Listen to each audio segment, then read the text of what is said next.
శ్రీమాత్రే నమః. ఈరోజు మనం చెప్పుకునే కథ ఒక నాగుపాము కథ, ఒక రైతు కథ. ఈ కథ చాలా మోటివేషనల్, చాలా జ్ఞానవర్ధకమైన కథ. ఎవరైతే ఈ కథను ధ్యాస పెట్టి వింటారో వారి జీవితం నుండి సమస్త ప్రకారాలైన కష్టాలు, వికారాలు దూరంగా వెళ్ళిపోతాయి.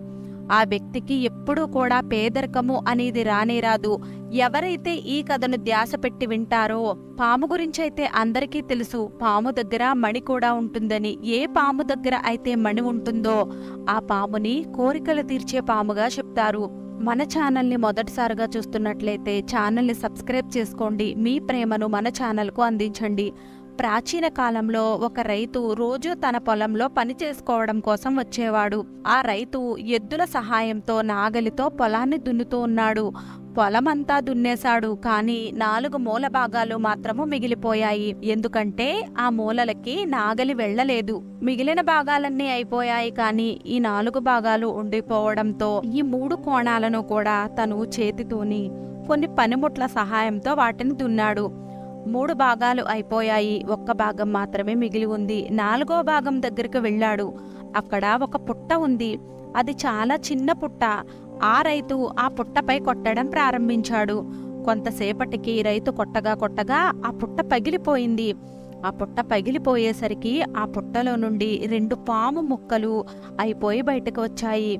ఆ పాము 2 ముక్కలైపోయింది. ఆ పామును చూసి ఆ రైతు చాలా బాధపడుతున్నాడు. తను అనుకుంటున్నాడు, ఈరోజు నా వల్ల చాలా తప్పు జరిగిపోయింది. రైతు తన మనస్సులోని చాలా పశ్చాత్తాపాన్ని చెందుతూ ఉన్నాడు. రైతు ఆ పాము ముక్కలను తీసి చాలా దూరంగా పారేశాడు. వాటినే చూస్తూ ఉండిపోయాడు. ఆ పుట్ట లోపలే పాము పిల్ల ఉంది. అది చూసి రైతు ఇంకా బాధపడిపోతున్నాడు. ఆలోచిస్తున్నాడు, ఈ చనిపోయిన పాము పిల్లే ఇది. ఇప్పుడు ఈ పాము పిల్ల ఒంటరిదైపోయింది. దీనిని ఎవరు చూసుకుంటారు? దీని పాలనా పోషణ ఎవరు చేస్తారు? అదే ఆలోచిస్తూ రైతు ఒక ప్రతిజ్ఞ చేశాడు. నా వల్లే ఈ పాము పిల్ల ఒంటరిది అయిపోయింది. నేను నా పిల్లవాణిని ఎలా అయితే పాలించి పోషిస్తూ ఉన్నానో, నా పిల్లవాడిలాగే ఈ పాము పిల్లను కూడా చూసుకుంటాను అని అనుకున్నాడు. అదే ఆలోచించి ఆ రైతు ఆ పాము పిల్లను ఇంటికి తీసుకుని వచ్చాడు. ఇంటికి తీసుకుని వచ్చి భార్యతో చెప్తున్నాడు, ఇది పాము పిల్ల.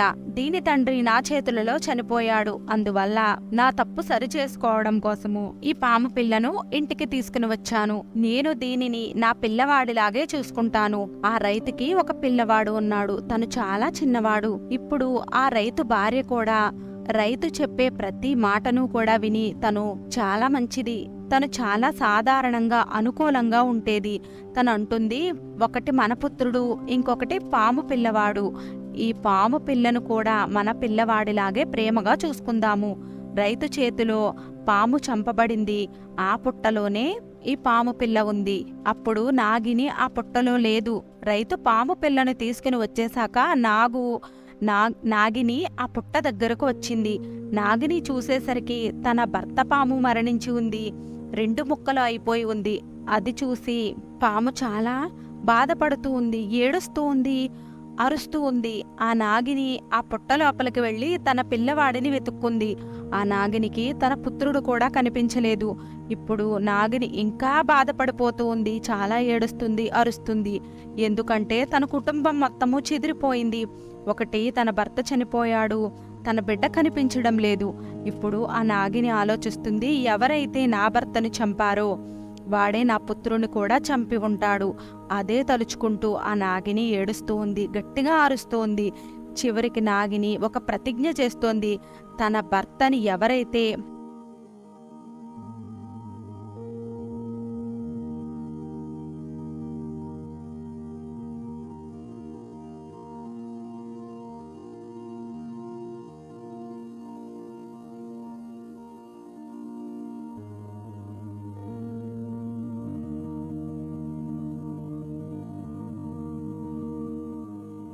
తన భర్త పాము చనిపోయిన అక్కడికి వెళ్ళి ఒక ప్రతిజ్ఞ చేస్తుంది, ఎవరైతే నా భర్తను చంపారో నా కుమారుణ్ణి చంపారో వారి వంశాన్ని నేను నాశనం చేస్తాను, వారి ఇంట్లో ఒక్కరిని కూడా నేను బ్రతకనివ్వను. ఈ విధంగా నాగిని ప్రతిజ్ఞ చేసింది. నాగిని ఆలోచిస్తుంది, నా భర్త పిల్లవాడిని చంపింది ఎవరు?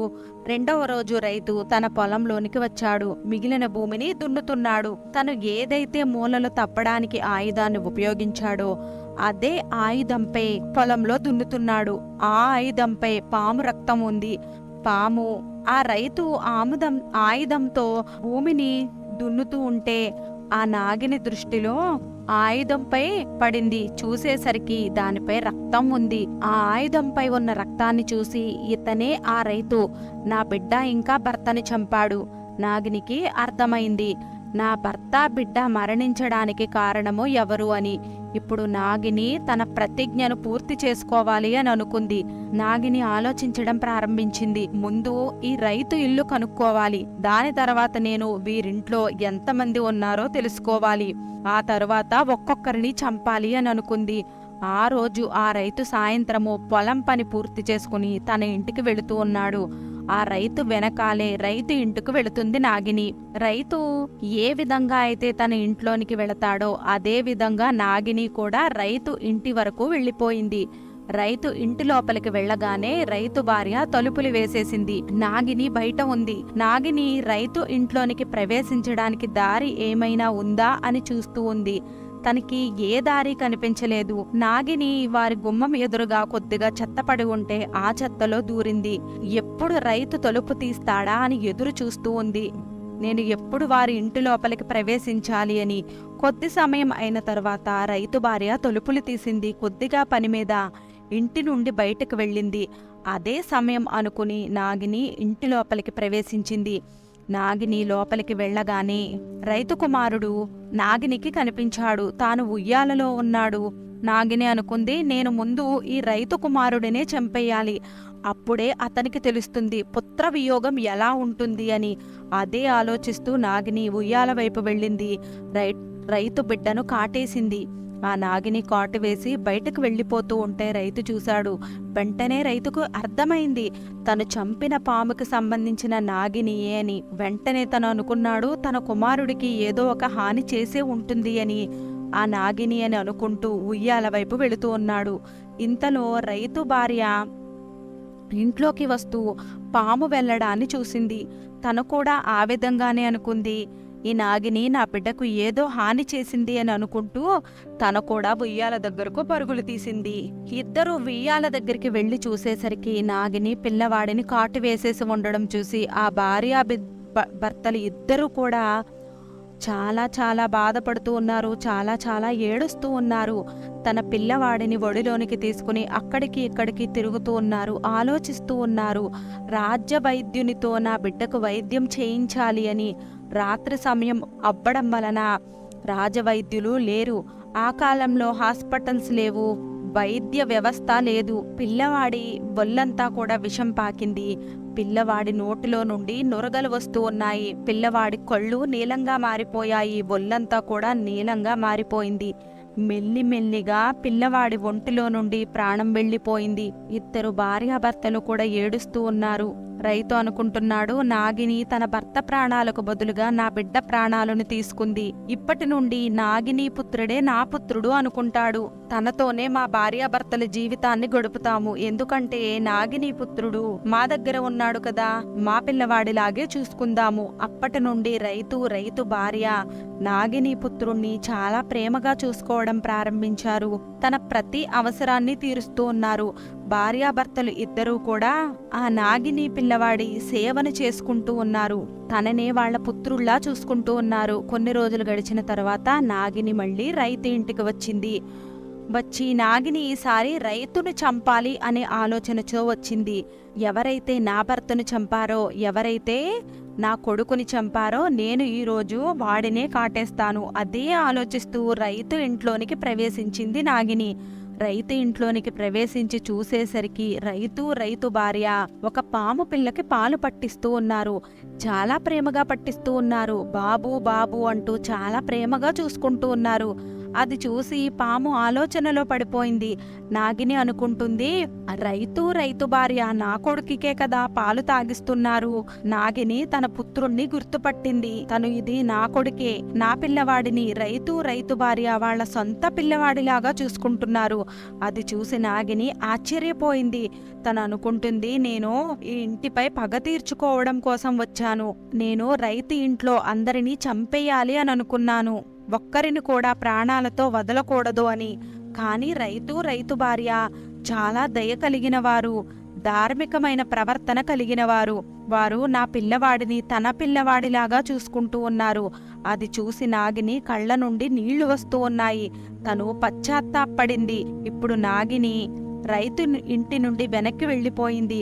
నాగిని తన భర్త మృత శరీరం వద్దకు వెళ్లి తన భర్తతో అంటుంది, నా వల్ల ఒక ఘోరము ఒక పాపము జరిగిపోయాయి.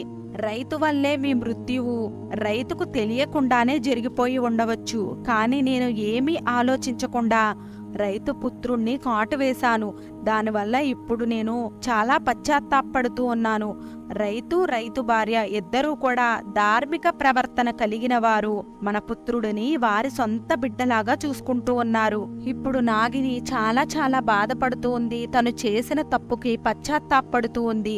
2-3 రోజుల తర్వాత ఆ నాగిని రైతు ఇంటికి వెళ్ళింది. ఇప్పుడు నాగిని అనుకుంటుంది, రైతు భార్య నిజంగా నా బిడ్డను ప్రేమగా చూసుకుంటూ ఉన్నారా లేక నటిస్తూ ఉన్నారా అని తను వెళ్ళి చూసేసరికి రైతు భార్య ఈ విధంగా మాట్లాడుకుంటున్నారు. మనకి పిల్లలు లేరు, మనకి ఒకే పుత్రుడు ఉండేవాడు, వాడు మరణించాడు. ఇప్పుడు మనకి ఒకే పుత్రుడు, ఈ నాగిని పుత్రుడు, వీడే మన కుమారుడు. వీడి సహాయంతో మన జీవితాన్ని మనం గడుపుదాము. ఈ మాటలు విని నాగిని చాలా ఆశ్చర్యపోతుంది. నాగినికి సంపూర్ణ విశ్వాసం కలిగింది. రైతు నా బిడ్డను చాలా ఎక్కువగా ప్రేమిస్తున్నాడు అని. నాగిని చాలా పశ్చాత్తాపడిపోయి పరిగెత్తుకుంటూ శివాలయానికి వెళ్ళింది. శివాలయం చుట్టూ ప్రదక్షిణములు చేసింది. తాను పరమేశ్వరుడితో అంటుంది, ఎందుకంటే నాగిని ఇద్దరు కూడా పరమేశ్వరుని యొక్క పరమ భక్తులు. నాగిని పరమేశ్వరుని ఏం అడిగినా కూడా అది దేవాది దేవుడు మహాదేవుడు నాగిని కోరికను తప్పకుండా తీరుస్తారు. ఇప్పుడు ఆ నాగిని పరమేశ్వరుని పూజ చేయడం ప్రారంభించింది. పరమేశ్వరుడి సేవ చేయడం ప్రారంభించింది. ఆ నాగిని పరమేశ్వరుని అడుగుతుంది, ప్రభు, నేను తెలిసి తెలియక రైతు కుమారుణ్ణి కాటు వేసి చంపేశాను. నేను కోరుకుంటున్నాను ఏదో విధంగా వారికి ఒక పుత్రుడిని ఇవ్వమని. నాగిని చేసిన ప్రార్థన పరమేశ్వరుడికి చేరింది. కొన్ని రోజుల తర్వాత ఒక పండితుని భార్య ఒక చిన్న పిల్లవాడిని తీసుకుని ఆ రైతు ఇంటికి చాలా పరిగెత్తుకుంటూ వచ్చారు. వారంటున్నారు, మా వెనకాల రౌడీలు పడుతున్నారు. వారు మమ్మల్ని మా పిల్లవాడిని చంపేస్తారు. అందువలన మీరే ఏదో విధంగా నా పుత్రుడి ప్రాణాలను కాపాడండి. కొన్ని రోజుల పాటు మా పిల్లవాడిని మీ దగ్గరే ఉంచుకోండి అని చెప్పి రైతు ఒడిలో ఆ పిల్లవాడిని పడుకోబెట్టారు. వారు అక్కడ నుండి వెళ్లిపోయారు. రైతు భార్య ఆ పిల్లవాడిని ఇంట్లోనికి తీసుకుని వచ్చారు. 2వ రోజు రైతు పని కోసము పొలానికి వెళ్ళాడు. అక్కడ చూసేసరికి పండితుని భార్య చనిపోయి ఉన్నారు. అది చూసి రైతు చాలా బాధపడుతున్నాడు. వీళ్లే నాకు వాళ్ల పుత్రుణ్ణి ఇచ్చాడు అని వాళ్లకి దహన సంస్కారాలు చేశాడు. తర్వాత ఆ బిడ్డ లాలనా పాలన చూసుకుంటూ ఉన్నాడు. వారి బిడ్డలాగే చూసుకుంటున్నాడు. ఒకరోజు నాగిని రైతు ఇంటికి వచ్చింది. అప్పుడు రైతు తన 2 బిడ్డలకు కూడా భోజనాన్ని తినిపిస్తూ ఉన్నాడు. నాగిని పుత్రుడికి కూడా తినిపిస్తూ ఉన్నారు. అది చూసి నాగిని చాలా సంతోషిస్తూ ఉంది. చాలా ప్రసన్నరాలు అయ్యింది. తను అనుకుంటుంది, రైతు చాలా ధర్మాత్ముడు అని పుణ్యాత్ముడు అని అనుకుంటూ తను వెళ్ళిపోయింది. వెళ్ళిన తర్వాత నాకు బ్రతకాలి అనే కోరిక లేదు అని అనుకుంటూ ఆ నాగిని దగ్గర నాగమణి ఉంది. ఆ నాగిని రైతు దగ్గరకు వెళ్ళింది. రైతు దగ్గరకు వెళ్ళి ఒక మహిళలాగా మారింది. ఆ రైతుతో అంటుంది, నేను నీకు ఒక వస్తువుని ఇవ్వడానికి వచ్చాను. ఈ వస్తువుని నువ్వు చాలా జాగ్రత్తగా ఉంచు. ఈ వస్తువు ఎప్పుడూ కూడా నీ ఇంట్లో ఉండాలి. ఎప్పుడు ఎవ్వరికి ఇవ్వకు, మరిచిపోయి కూడా ఎవ్వరికి ఇవ్వకు. ఆ రైతుకి నాగమణిని ఇస్తుంది. నాగమణి ఇచ్చిన తర్వాత మళ్ళీ నాగినిలాగా మారిపోతుంది. అప్పుడు రైతుకి అర్థమవుతుంది అది నాగిని అని, తన పుత్రుడిని కరిచిన నాగినియే అది అని తనకి అర్థమైంది. నాగిని రైతుతో చెప్తుంది, నా బిడ్డను జాగ్రత్తగా చూసుకోమని. కానీ నా బిడ్డపై అంత విశ్వాసాన్ని మాత్రము చూపించవద్దు. మాలో విషం దాగి ఉంది. నా పుత్రుడు తనని తనను రక్షించుకునే స్థితికి ఎదిగే వరకు తనని జాగ్రత్తగా చూసుకోమని, తనను తను ఉన్నట్లయితే తను పెద్దవాడు అయినట్లే. నా పుత్రుడు ఎప్పుడైతే మీ విషయంలో ఏదైనా తప్పు చేసినా మీ దగ్గర నేను ఇచ్చిన నాగమణి ఉంది. నా పుత్రుడు ఎవరినైనా అనుకోకుండా కాటు వేసినా కూడా ఈ నాగమణిని ఆ ప్రదేశంలో ఉంచండి. ఆ వ్యక్తి వెంటనే కోలుకుంటాడు. ఈ విషయం చెప్పి నాగిని అక్కడి నుండి వెళ్ళిపోతుంది. తన భర్త దగ్గరకు వెళ్ళి తన ప్రాణాన్ని త్యాగం చేస్తుంది. అప్పుడు రైతు నాగిని ఇద్దరికీ కూడా దహన సంస్కారాలు చేస్తాడు. తరువాత రైతు పండితుని పుత్రుణ్ణి, నాగిని పుత్రుణ్ణి చాలా ప్రేమగా చూసుకుంటూ ఉంటాడు. కొన్ని రోజులు గడిచిన తరువాత ఆ పాము కూడా శివభక్తిలో ఉంటుంది.